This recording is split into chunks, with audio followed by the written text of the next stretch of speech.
Hello guys! Welcome back ulit dito sa ating YouTube channel, Don't Be Edit. For today's video guys, kung kayo po ay may expected sahod na or kakasahod nyo lang this September, meron pong nag-message sa atin regarding sa kanilang payout na umabot siya guys ng 1,435 US dollars. Kung i-convert natin yan guys sa peso, 1,435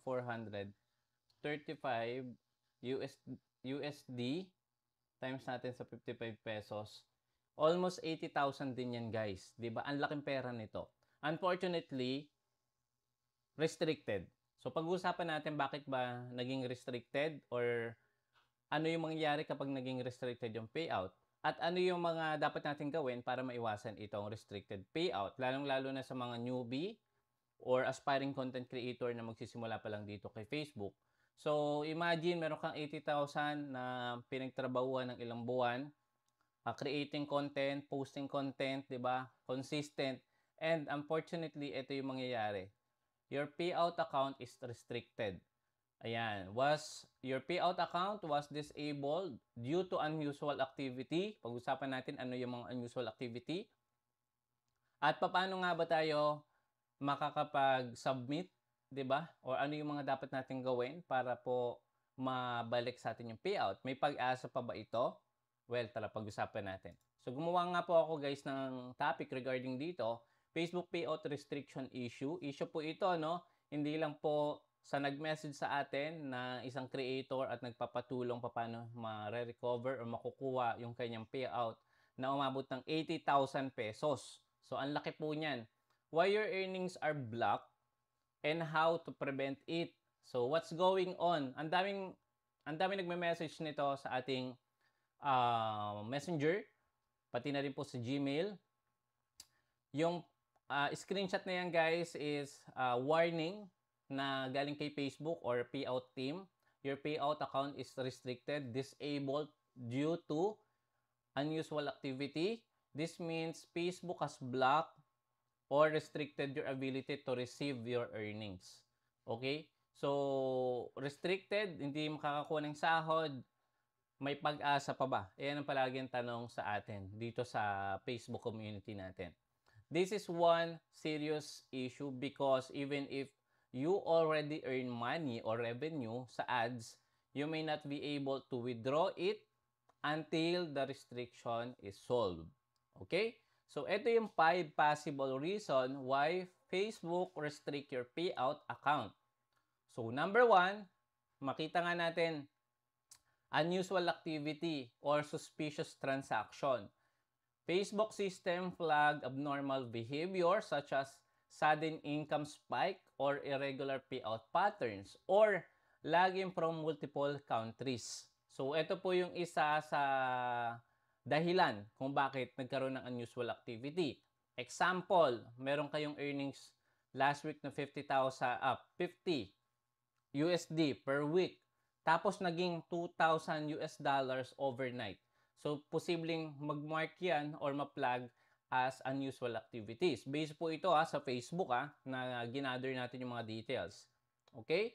So, yung sudden spike, 'di ba? Sabihin na lang natin, Facebook, nagkaroon naman ako talaga ng trending videos. And with that trending videos, 'di ba, ay malaki yung na-generate na revenue, maraming ads na nag-appear, kaya overnight, I gain 2,000, 'di ba? 2,000 USD. So, si Facebook, i-check yung ating video kung yan ba ay pasok. Kung hindi naman, or may something unusual diyan sa video na yan, kaya kahit yung ads na nag-appear diyan, possible, i-restrict pa din yung ating revenue. Pangalawa, multiple failed payout attempts in 24 hours. Okay. So, eto guys ano ko lang, paliwanag ko lang. Yung failed payout, nangyayari po yan kapag mali po yung bank details, hindi tumatanggap ng USDT or USD na incoming as remittance dun sa bangko. So, I suggest, no, kung kayo po ay maglalagay ng bangko, make it sure nakaka-receive siya ng USD account or international payment. Kung PayPal naman, dapat yung PayPal nyo is verified. So, paano malalaman verified yung PayPal? Dapat po, yung inyong PayPal account may nakalink na card, may nakalink na bangko, at yung pinaka-importante, dapat nag-KYC kayo or yung tinatawag na Know Your Customer. So, meron po yung tinatawag na verification face recognition. So, isasend nyo yan kay PayPal. Kapag po, bago pa lang yung inyong PayPal account, tapos nilink nyo kay Facebook, and then, bagong-bago, tapos makaka-receive ng ganyang huge amount, di ba? So, possible, magkaroon din ng unusual activity. So, ano yung hinihingi kapag nagkaroon ng unusual activity? Usually, selfie, tapos yung bank statement or PayPal statement, and then yung ID. So, anong ID yung mga isasend natin dyan? Nag-try na po ako sa aking account mismo. Ito, pakita ko lang sa inyo para may idea kayo. Punta lang tayo guys dito sa Facebook. Ganyan din guys yung aking status ngayon sa Facebook, no? Punta tayo sa professional dashboard. Then, punta tayo guys dito sa payout. Then, mula sa payout, makikita natin dito, ayan. So, meron po akong tinatawag na verify to receive payout. So, ito yung incoming payout natin nung September 25. But unfortunately, hindi ko pa to pineperso kasi nga, lahat ng ID na sinend ko before, yung isa kong account guys, dalawa kasi to yung ating business account. Actually, yung sa akin tatlo, magkakaroon po ng payout accounts per page. So, sample, itong 2886, bagong account yan or bagong page. Yung 0153, bagong page din. And then, yung aking profile naman, yung 7465. Makikita nyo dyan. Yan po yung personal account ko at restricted po yan. So, para maiwasan ko yung mga incoming payout na isasama dito sa personal account ko na 7465, nag-create na lang ko ng new business account. So, under po yun ang payout accounts ninyo. So, eto, kapag clinic natin yung verified documents, ayan, so kailangan nyo guys ng selfie. Kailangan nyo mag-upload ng government issued ID only. So, ano nga ba yung mga government issued ID? So, yung driver's license, passport, UMID. At ito pa yung iba. Pero lahat yan guys, ito na-try ko, driver's license, tapos UMID ID or yung, ano ba yon, PhilSys ID, hindi yan na-approve kay Facebook. So ngayon, meron akong isang natulungan na creator. Sabi ko, hindi tinanggap ni Facebook yung driver's license ko, tapos yung PhilSys ID. Meron kang passport, hindi expired yan, yung itry mo. And after nun, guys, na-approve, nawala yung restriction. So, I suggest passport po yung gamitin nyo kapag nagkaroon kayo ng unusual activity. So, ako nga po, guys, next month, kukuha ko ng passport and ito yung gagamitin ko pang-verify dito sa ating ginawa na bago na payout account. Okay? So, ito yung luma akong payout account, guys. Meron ding huge amount na naka-hold. Okay? Itong 7465. So, click ko lang yan. Makikita nyo, ayan, your account is restricted from monetizing. 560 or 527 US dollars. So, magkano din yan in peso? 'Di ba? Okay, so sabihin na lang natin 55 per $1. 520 times natin sa 55, that's almost 30,000 pesos din. 'Di ba? So, sayang. So, wala na tayong magagawa kasi dito guys kapag restricted na, hindi na yan maa-appeal. Kasi nga, ang procedure ni Facebook, kapag nagkaroon kayo ng unusual activity is kailangan yung i-verify yung documents to receive payout. Kapag po yung mga documents na pinasa natin like yung ID, tapos yung bank statement, is hindi tugma sa mga details na pinasa natin, possible, ang magiging mark din yan is ganito. Ayan, your payout is restricted. Kaya I suggest kung ganyan yung na-encounter nyo, kumuha kayo ng passport. Passport po yung gamitin natin. Okay. Number 2, bakit nagkakaroon ng unusual activity? Payment and bank info issue. Error in bank details or unsupported payout method. Yun nga po yung sinabi ko sa inyo. Yung mga detalye natin sa bank account, meron po ako nakita na Instead ng bank account, ang nilagay po yung card number. So magkaiba po yon. Hindi po yung card number ang ilalagay nyo.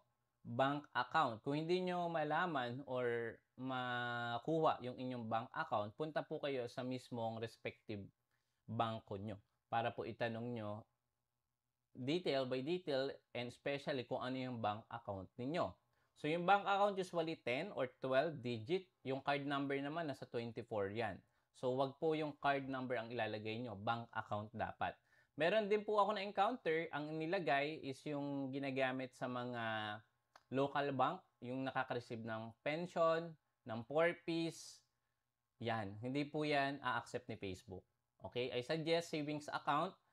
Yung mga bangko na na-try ko na, like na tumatanggap or nakaka-receive ng payout from Facebook, Asia United Bank or AUB, BDO, PNB, ayan, BPI, yan, nakaka-receive yan.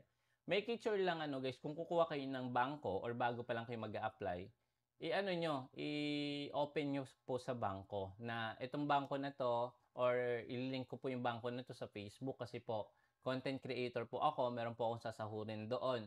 So, yun, i-disclose nyo sa bangko na kung saan galing yung pera or yung payout or yung remittance. Sabihin nyo sa Facebook. That's it. So, yun. Sinabi ko yan nung kumuha ko guys ng Metrobank. Actually, Metrobank is pwede rin yan. Kailangan nyo i-open. Kasi yung iba, bangko, kapag po yan ay hindi kilala or hindi nyo dinisclose kung saan galing yung payout ninyo, possible i-hold po ng bangko. Kaya nagkakaroon ng failed or failed na payout. Okay? So, number 3, ito din, yung isa, violation of partner monetization or payment terms. May payment terms po si Facebook. So, breaking Facebook rules around content and payment. Like for example, using copyrighted content. Ayan. Sample, yung ating kinikita kay Facebook is hindi naman natin sariling content. Diba? Yung mga kuha sa ibang creators or nakaw videos. Posible ba magkaroon ng restriction? Definitely yes. Lalong-lalo na kung na-report po yung video na yan ng mismong may-ari ng video. I-report yung page ninyo. Ngayon, mamamark po yung page nyo as unusual activity. So, meron po nakakaligtas. May mga nakita na din po kasi ako mga Facebook page na mga unusual is nakakaligtas pero hindi po tatagal yung inyong Facebook page. Dapat po original at value-oriented, 'di ba? Always giving value. Tapos original dapat talaga. Okay? Kasi alam niyo naman, madali nang i-trace kung original ba yung content natin or hindi. Kasi may mga AI detector na din. Okay? Generating fake traffics via bots or engagement bait. Alam naman natin yung content monetization is engagement-based payout na. Kapag po yung mga engagement na nakukuha natin doon sa specific video, like for example, gumamit kayo ng bots para dumami yung comments at dumami yung likes or even shares, possible magkakaroon din po yan ng unusual activity. Yung mga fake traffic or yung mga paid traffics or yung mga tawag dito, manufacture engagement na tinatawag dito kay Facebook is hindi po yan papasa sa payout. So, possible po yan ma-hold or mapoperfeit yung inyong payout. So, be very careful. Ang dami din nag-o-offer kasi niyan na magbabayad lang kayo ng, meron ako na-encounter, 5,000 pesos. Kung gusto mong dumami yung followers mo, kung gusto mong dumami yung likes or shares, yun nga lang, yung mga nakukuha is mga fake account or mga Vietnam or mga different country. So, ngayon magtataka yung algorithm ng inyong Facebook account. Before, lahat ng nanonood sa inyo is galing sa Philippines. Pero, bigla na lang nag-spike yung engagement, no? Galing naman sa different countries. So, madedetect po yan. Okay, number 4, eto. Delayed or incomplete tax or identity verification. Missing required documents or failing to verify your account. Meron po kasi tayong tinatawag na verify your account, katulad nung nakita nyo dito. So, hindi ko naman kaagad kasi siya mabe-verify kasi nga wala pa akong passport. Ito yung isa nating business account dito.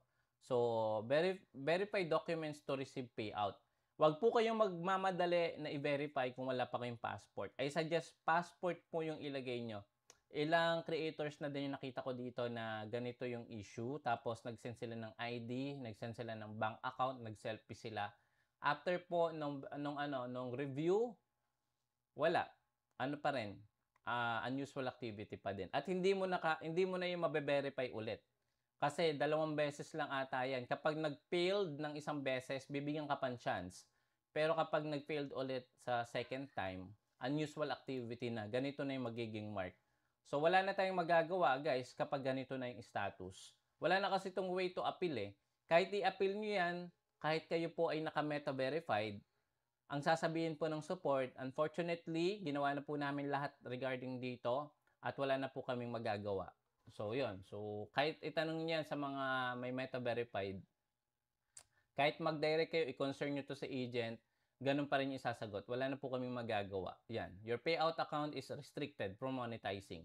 Kasi nga, may nalabag tayo na posible, sabihin natin, di natin alam, pero labag pala yan kay Facebook. Okay? So, example, not submitting tax forms or ID. So, dapat po, yung tax form, yan po yung sinasubmit natin kapag po tayo ay maglalagay na ng bangko. Yung ating tax form. Included po dyan yung TIN or yung tax identification number, tapos yung ID.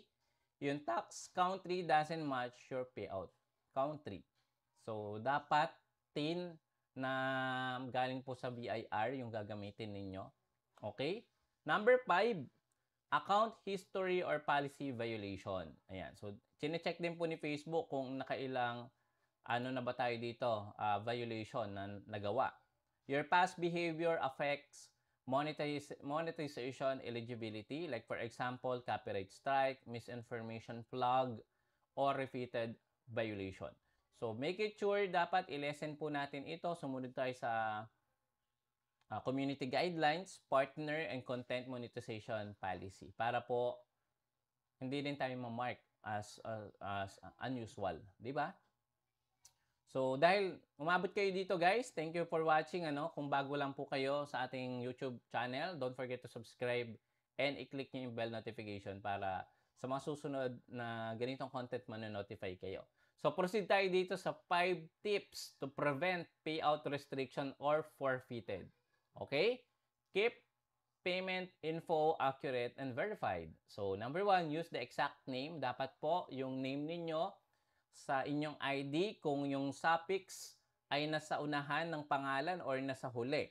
Ganon. Nagkakaroon ng issue. May tuldok ba yan? So, dapat match yung inyong back account to profile. So, wag kayo guys, kung naka-profile kayo, ilagay nyo mismo yung pangalan ninyo. Wag yung mga second name yung ilalagay nyo. Stick with verified, supported banks or payment providers. So, yun nga po yung mga nabanggit ko na bangko na nakaka-receive. Metrobanks, Asia United Banks, PPI, BDO, ano pa ba? Marami guys eh. Pero yun yung mga na-encounter ko na nakaka-receive ng payout from Facebook. As long na i-disclose nyo po yan sa bangko. Sasabihin nyo, ito pong marireceive ko na payout, ito po yung invoice, galing po yan kay Facebook. So, i-disclose nyo para hindi siya i-hold ng bangko or ibabalik kay Facebook. So, ganun naman po yung nangyayari kapag po failed or namali yung payout info nyo, ibabalik lang po kay Facebook yan. And kung wala namang problema, sa next payout nyo yan, makukuha. So, ganun po yun. Number 2, para po ma-prevent yung payout restriction or para hindi ma-forfeit, submit verification documents. Madalas, always respond ng mas mabilis sa ating ID or tax request. Pangalawa, monitor your support inbox. So, palagi po kayong pupunta dito sa support inbox and notification para po, 'di ba, hindi kayo kaagad mahuli sa pinapakuha or pinapasend sa inyo ni Facebook. Number 3, avoid avert or suspicious income spikes. So, ewan ko lang kung bakit naging issue to kay Facebook, no? Grow earning gradually or organically. So, dapat talaga hindi po tayo gagamit ng mga bots, no, na nagpapataas ng engagement. para po kumita or lumaki yung payout natin ng gano'n na lang yung spike, 'di ba? From 50 weekly tapos naging 2,000 per day. So medyo suspicious po 'yon. Okay? Pero wala tayong magagawa. Sabihin na lang natin Facebook talagang nag-ano to nag-viral yung video ko. So ganito talaga yung kinita. So kung valid naman 'yan, walang problema kay Facebook 'yan. Ibibigay or ibabayad naman sa inyo 'yan. Number 2, under ng avoid suspicious income spike. Avoid shortcuts that may look fraudulent, 'di ba? So 'yun. Wag po kayo mag-shortcut. Meron po kasi mga nag-o-offer niyan ng mga engagement bots. Okay, yung mga bots na nililink nyo dyan sa Facebook nyo, kapag po kayo ay nag-allow niyan, possible, baka hindi na kayo ma-monetize kasi sobrang bawal niyan kay Facebook. Ang gusto lang talaga ni Facebook dyan, lalong-lalo na kung monetize kayo, is yung real engagement. Organic, di ba? Hindi yung mga paid partnership na ino-offer sa inyo. Yun naman pala makaka-apekto ng masama sa account nyo. So, sasabihin na lang, tawag dito, yung isang group, may mga groups kasi niyan guys na engage to engage. Tapos ito yung may mag-o-offer at may mag-o-offer. Guys, i-share yan sa group nyo. Guys, ito yung ginawa ko na para tumaas yung followers ko. Nagbayad lang ako ng ganto sa specific na services. For sure guys, nako, ingat kayo. At kung napanood nyo to guys, sana, 'di ba, i-share nyo yan para aware kayo. Number 4, comply with monetization and payment policy. Ayan, review and follow Facebook partner monetization policy. So palagi ko naman sinasabi yan at pinapaalala sa inyo. No spammy content, no engagement bait, no reuse videos. That's it. Okay? Para po wala ka tayong problema kay Facebook. Sabi dito sa number 5, if restriction happen, appeal and communicate. So paano tayo makakapag-appeal? Binibigyan naman tayo ni Facebook ng appeal ways para po makapag-send tayo kung ano ba yung nangyari. Contact Facebook Help Center immediately. Kung kayo po ay naka-meta verified, much better po yun kasi mas mabilis silang sumagot kapag meta verified kayo. Provide documents, screenshot, and proof of your case. Ayan. So, isa-send nyo po yan sa support. Stay professional and polite. Appeals can work if you have evidence. So, malinaw guys, dapat i-ready nyo yan para maibalik at hindi maging forfeited yung ating payout katulad po nung kay ma'am. Ayan, na meron siyang almost 80,000 no, na hindi niya na makukuha. Unfortunately guys, wala na tayong magagawa kapag ganito na yung status. Ayan no, your payout account is restricted. Hindi na siya makukuha. Pero guys, kung meron kayong kakilala na nakuha nila, so comment lang kayo dyan. Baka makatulong tayo sa iba, 'di ba? Para makuha nila yung mga restricted payout nila. Ako din kasi guys, ilang beses ko na inappeal yung sa akin, ito. Wala na akong magawa talaga. Ang palagi, nakailang meta verified na ako, ang palaging sinasabi ng support, unfortunately, we are not able to do with this. Parang ganun. English kasi guys Pero ang meaning lang nun is wala na kaming magagawa. Di mo na yung makukuha. Ganun. Okay? So, maraming salamat sa panonood guys. Kung nagustuhan niyo itong video na to as nakatulong at nalinawan tayong lahat at para maiwasan natin or mapabrent natin yung ating payout na magkaroon ng unresolved or restricted payout or forfeited payout, please don't forget to follow, subscribe dito sa ating YouTube channel. I-click nyo din yung bell notification para every time na may ganito tayong mga update, manonotify kayo. Maraming salamat.